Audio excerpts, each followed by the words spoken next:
Have you ever wondered if the face you show the world is truly you? Think about it for a moment. Every smile, every nod, every carefully chosen word, could it be a mask? A mask so convincing that not only others believe it, but even you begin to forget what lies beneath. Carl Jung called this mask the persona. It is the polished version of ourselves, crafted to gain approval, safety, belonging. We wear it to fit into society, to play our roles student, parent, professional, friend. Yet beneath the persona, hidden in the dark corridors of the psyche, lives another figure. The shadow. The shadow is everything the mask tries to conceal. The unspoken emotions, the forbidden desires, the unacknowledged fears. And here's the paradox. While the persona protects us, the shadow holds the very power to transform us. What we repress does not disappear, it waits. It waits in our dreams, in sudden bursts of anger, in the strange patterns of attraction and rejection that repeat in our lives. So, let me ask you, how much of your life is being run by a mask you didn't even know you were wearing? And what would happen if, for the first time, you dared to meet the shadow behind it? This journey, persona versus shadow, is not about choosing one over the other. It is about unveiling the tension between them and discovering how integration can free you from the prison of appearances. Stay with me, because in the next moments, you may realize that the life you think is yours has been choreographed by a mask all along. Carl Jung believed that the psyche is not a flat surface. It is a landscape with valleys of memory, rivers of instinct, and mountains of identity. At the very front of this landscape stands the persona, the mask we craft to interact with the world. The persona is not evil, nor is it false. It is necessary. Without it, we could not function in society. Imagine walking into work and spilling out every raw impulse you feel. Chaos would follow.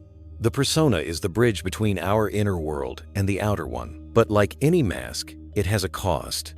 When we rely too heavily on the persona, we begin to confuse it with our essence. We become trapped in roles, forgetting that roles are meant to be played, not lived forever. The teacher forgets they are also a dreamer. The parent forgets they are also a seeker. The professional forgets they are also a wounded child, longing to heal. Opposite to the persona is the shadow. Jung described the shadow as everything the conscious mind refuses to identify with: qualities, impulses, and truths that feel unacceptable, embarrassing, or dangerous to our image. If the persona is polished marble, the shadow is the hidden clay, raw, unrefined, but fertile with life. Why does this matter today? Because in modern life, the pressure to perfect the persona has never been stronger. Social media rewards masks, smiling faces, curated lives, filtered images. We show the world what we think it wants to see. And slowly, invisibly, the shadow grows heavier. Anxiety, sudden anger, secret desires. These are whispers from the shadow, asking to be acknowledged. Shadow work is the process of meeting that hidden figure. It is not about destroying the persona, nor erasing the shadow. It is about integration. To live fully, we must learn to see the mask for what it is, and to welcome the parts of us we have exiled. Only then can authenticity emerge, not the performance of a role, but the presence of a whole human being. So, as we move forward, I invite you to keep one question in mind. What if the life you are defending with your mask is smaller than the life waiting for you in the shadow? Let me tell you a story. A story not of history, but of the human soul. Once, there was a village where everyone wore masks. The masks were beautiful, painted with bright colors, decorated with jewels, shaped into smiles, frowns, or serene expressions. Children were given their masks at a young age, taught to wear them proudly. The rule was simple: never take it off in public, for if you did, you risked rejection, shame, even exile. One man in the village wore a mask of confidence. Everyone admired him. He spoke boldly, carried himself with pride, and seemed untouchable. But when he returned home at night, alone in the quiet, he felt the weight of his mask pressing against his skin. Behind it, his real face trembled with doubt and longing. He feared failure. He feared being ordinary. Yet he never dared to show it. Another woman wore the mask of kindness. To everyone, she was gentle, always ready to help, never saying no. But in secret, she grew resentful. She longed to shout, to demand, to say, "I am tired of giving." But she feared that if she removed the mask, she would be seen as selfish, unworthy of love. And so the village lived on, every face hidden, every heart concealed. But the more they wore their masks, the heavier the shadows behind them became. Strange things started happening. Dreams filled with faceless figures. Sudden bursts of anger erupted without warning. Relationships cracked under invisible pressure. The masks no longer protected them, they imprisoned them. This is the story of all of us. Our persona is the mask given by culture, family, society. We wear it because it is safe, because it keeps us accepted. But behind every mask, there is a shadow pressing forward, waiting for recognition. If ignored, it speaks through symptoms, through dreams, through conflicts. The question is not whether you wear a mask, you do. The question is whether you have the courage to peek behind it and meet the one who has been waiting in the dark. So how do you know if your shadow is influencing your life? Let's explore 3 powerful signs. 1. Emotional overreactions. Have you ever found yourself exploding with anger over something small or sinking into despair over a minor disappointment?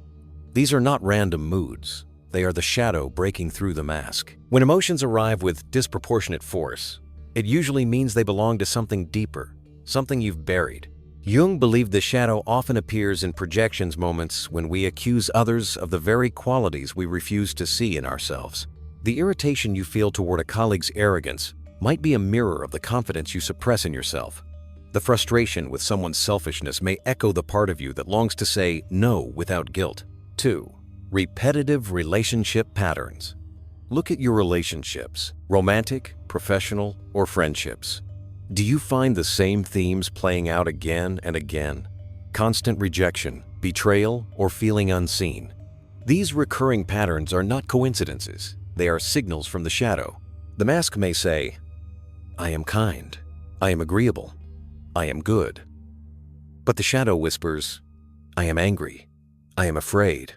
I am needy." Until you recognize these whispers, life will keep presenting the same situations, forcing you to meet what you're avoiding.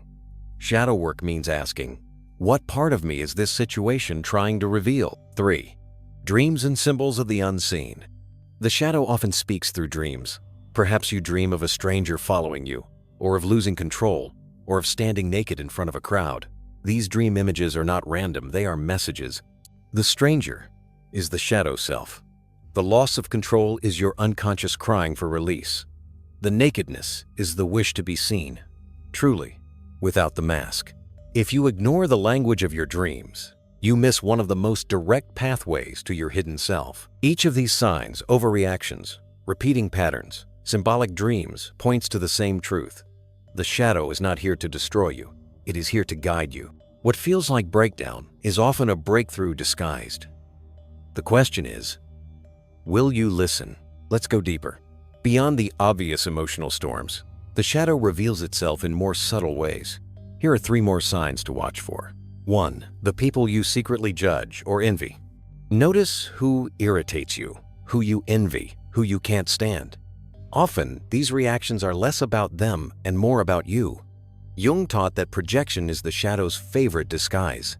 If you despise someone's vanity, perhaps it reflects your own unacknowledged desire to be seen. If you envy someone's freedom, perhaps it mirrors your buried wish to live without restraint. Our harshest judgments often point directly to the qualities we've denied in ourselves. 2. The weight of should and must. Do you feel driven by rules that suffocate your joy? I should always be polite. I must never show weakness. These rigid inner laws are created by the persona, trying to protect your image. But every should you obey may be exiling a part of you that longs for expression. The laughter you silence, the tears you swallow, the desires you edit out, these are offerings to the shadow. Over time, the hidden weight grows heavier, until your spirit feels tired without knowing why. 3. Hidden desires that terrify you. The shadow is not only anger or fear, it also holds your unlived life. You may feel a quiet pull toward passions you dismiss, painting, writing, traveling, speaking truth. Yet you tell yourself, that's not me, that's impossible, that's irresponsible. These suppressed longings are shadow material. They appear as daydreams, fantasies, or sudden bursts of yearning. And here lies a paradox. What you fear may be what you most need to live. To ignore these desires is to silence the very voice of your soul. When you notice who you judge, which rules imprison you, and what desires scare you, you begin to map the hidden territory of your shadow. Awareness is the first step, but awareness without courage is not enough. The shadow waits not just to be seen, but to be embraced. We've seen how the shadow shows up in emotions, relationships, judgments, and hidden desires. But awareness alone is not the destination. The real transformation begins with integration. Here are 3 lessons on how to walk that path. 1. Meeting the shadow with compassion, not war. Most people, upon discovering their shadow, want to fight it, suppress it further, or fix it. But the shadow does not dissolve through force, it softens through compassion. When anger rises, instead of asking, "How do I get rid of this?" ask, "What is this anger protecting? What pain lies beneath?" By treating the shadow as a wounded messenger rather than an enemy, you allow healing to begin. 2. Practicing conscious dialogue with the unconscious. Jung developed a method called active imagination, a way of speaking with the figures of your inner world. You can sit in silence, visualize the part of you that feels hidden, and simply listen. What does it want? What does it fear? Sometimes the shadow only needs acknowledgement to release its grip. Writing in a journal, drawing images, or reflecting on dreams are all ways of inviting dialogue. Integration is not passive, it is a relationship. 3. Balancing the mask and the shadow. Remember, the persona is not the enemy. You cannot live without a mask, but you can live without being trapped in it. Integration means flexibility, knowing when to wear the mask and when to lay it down. In public, you may still play roles, but in private, in your inner circle, and especially with yourself, you must create spaces where the shadow is welcome. To deny it is to fracture your soul. To accept it is to become whole. These lessons remind us, integration is not a single event, but an ongoing dance. Each time you choose compassion over judgment, dialogue over silence, balance over extremes, you take one step closer to living as your full, authentic self. Carl Jung once wrote, "One does not become enlightened by imagining figures of light, but by making the darkness conscious." These words carry a weight we often resist. We crave light, comfort, affirmation. But Jung reminds us, the path to wholeness is not to deny darkness, but to face it, to walk through it. The persona is the costume we wear for the stage of society. It allows us to play roles, to be accepted, to survive. Yet if we mistake the mask for our true face, life becomes a performance without soul. The shadow, though feared, is the guardian of authenticity. It holds the very qualities we need to become whole: our vitality, creativity, power, and tenderness. Think of the myths we've inherited. In Greek mythology, heroes often descend into the underworld before they can claim their prize. Orpheus, Hercules, Persephone, each must face the darkness below. This descent is not punishment, it is initiation.